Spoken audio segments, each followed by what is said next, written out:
Hawu, waze wasizuma baba. Siyajabula ukuthi usufikile. Bese sikukhumbule. Oh. Lalani-ke, ngizoletha amakhosikazi ami amabili angamandebele, uJohana noNofanezile. Bazohlala nani. Hey, okay, nyakazani, nilungisele indlu. Bengalindele ke lokho ukuthi ungasibingelela ngale ndlela emva kwesikhathi eside kangaka wemuka. Ye wena. Yenzani njengoba ngisho. Indoda enesithembu ihlala phansi namakhosikazi ayo babonisane. Hayi njengoba wenza nje wena. Yazi nenkani kanisa. Yenzani lokho engithi kwenzeni manje? Hey, ufuna ngokukhumbuze yini ukuthi yini eyenza umehluko ukuthi kube uwo indoda kungabi yimi? Ukuthi wena nje ugqoka ibhlukwe. Oh. Ngakho usufuna ungitshela ukuthi uyini umsebenzi wami njengendoda? Uyabona mina ngiyindlu enkulu la ekhaya. Unomacala lo yikhohlo. Omunye walabafazi bakho yinqadi, yiloyo koyokuzalela indlalifa uma mina ngingayitholanga. Lo munye yibibi. Bonke labafazi bakho bangaphansi kwesami isandla ngokwesiko lesizulu.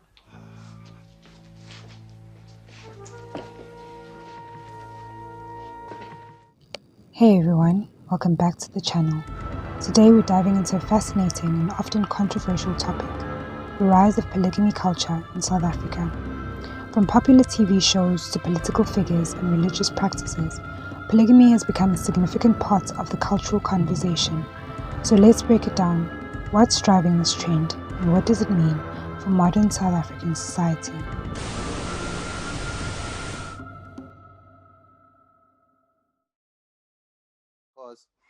This is how in the olden days this thing was done.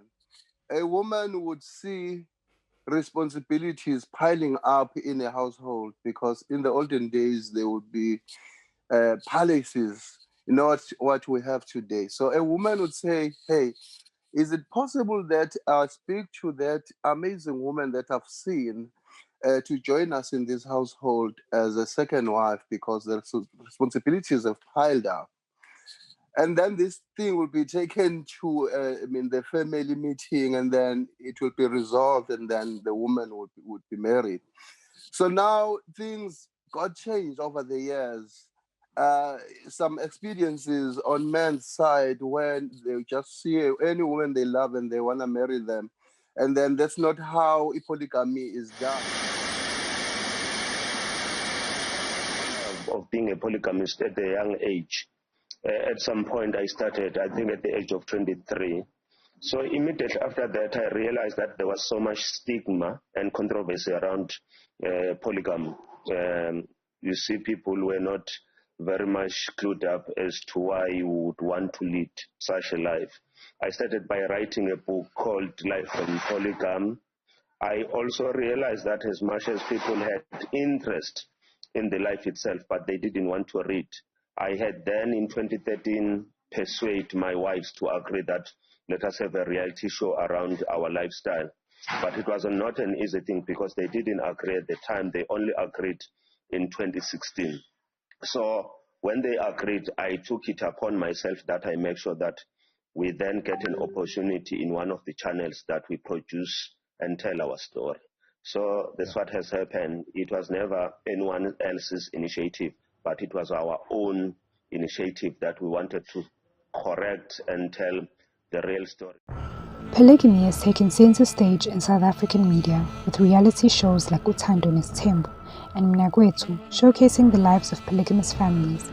Uthando Nesthembu, which translates to Love and Polygamy, follows the lives of polygamist Mosamselegu and his 4 wives, offering viewers a glimpse into the challenges and joys of their lifestyle.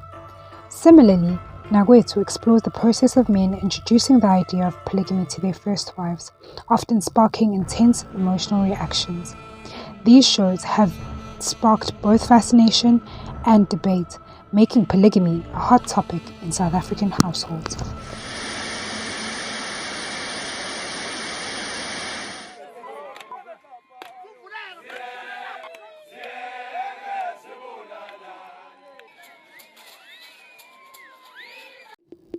Polygamy isn't just a TV phenomenon, it's also been embraced by some of South Africa's most prominent figures.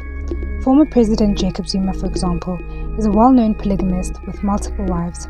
Zuma has often defended his lifestyle, citing cultural and traditional values.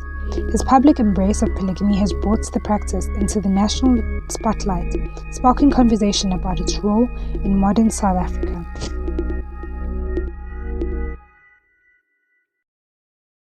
No, ukuthi African men, they cannot hlala nomuntu wesifazane oyi-one. Bafethu ngiyaxolisa, kuzoshaya enhlizweni, kuzoba buhlungu, but let us not fool ourselves. Ake siyibuke nje reality. Ake sibeke aside ama-emotions.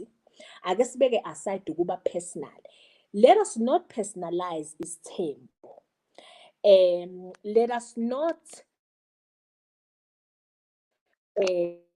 take ukuthi yazi ukuthini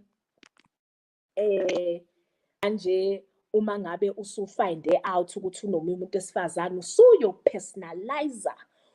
I mean, that's our nature as women. Uzoyibuka, uyibuka izinqa, uyibuka amathanga uthi hawu mina ngishodaphi, uyibuka ebusweni uthi ngimuhle kanti kwenzakalani. It has nothing to do with you. Mina my view, a man noma ngabe ushade unkosikazi ngayedwana, definitely showcase. There's only 1.5 or 1% or 0.5% men who would be with that one woman for the rest of their lives.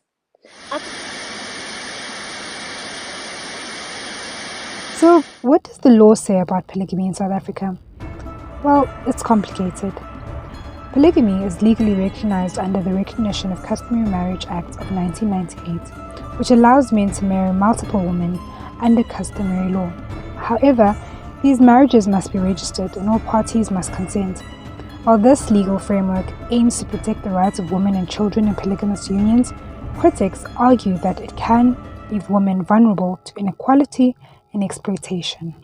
Basically, the best example I can use is that if you've left your wife in the homelands, for example, and you were civilly married and you came to Joburg to pursue work, you found someone, you got married, customarily you sent the uncles home to her.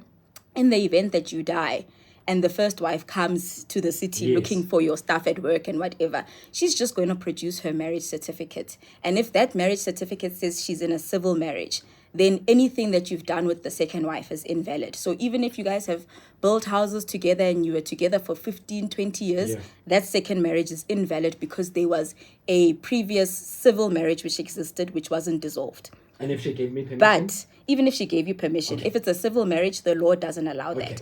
But if you are married to this first one customarily, then you are able to get into a subsequent marriage because the recognition of customary marriages makes provision for polygamous marriages, right? So even if you didn't ask for permission from your first wife. Saudi Arabia, they say that the fact that they have a polygamous society is part of the reason why they have more stable families, quote unquote, they don't have divorce, etc., etc. So one of the arguments for polygamy is that it helps to stabilize society and family structure. Like any lifestyle, polygamy has its pros and cons. On the positive side, polygamy can provide a strong support system with multiple adults sharing responsibilities and resources. It's also seen as a way to preserve cultural traditions and address gender imbalances in society where women outnumber men. However, critics point to the potential for jealousy, inequality, and financial strain. The emotional toll on wives and children can also be significant, especially if the family isn't built on mutual respect and understanding. If you allow the man to marry two women, hypothetically, they're all going to go for the most attractive, the most educated, the most wealthy. Yeah. Polygyny is not designed to benefit only the top crust of women. Polygyny is designed so every woman in South Africa has equal chance of getting a husband. That means women with multiple children, women with irreversible diseases, women with health complications, they're more undesirable. So if we want to make sure that they get a husband as well, you got to have a system where you say, Dr. Umar, you've already taken one of these sisters over here. All the brothers want to be with them. Yeah. No kids, beautiful, educated, no liability at all. But because polygyny is to benefit the community, you have to now marry a woman with multiple children. You now have to marry. Last year, my husband comes to me on some spiritual journey. Agiona, ufuna ukuthatha unkosikazi wesibili. Or you can't just wake up and say, "Kusasa ngithatha a second wife." Religion plays a significant role in the practice of polygamy in South Africa. The Shembe Church, for example, is one of the religious groups that promote polygamy as part of their teaching. Founded in the early 20th century, the church blends Christian and traditional Zulu beliefs, and polygamy is seen as a way to fulfill religious and cultural duties. Interestingly, polygamy also has roots in the Bible, with figures like Abraham, Jacob, and King David having multiple wives. These biblical examples are often cited by religious people to justify the practice.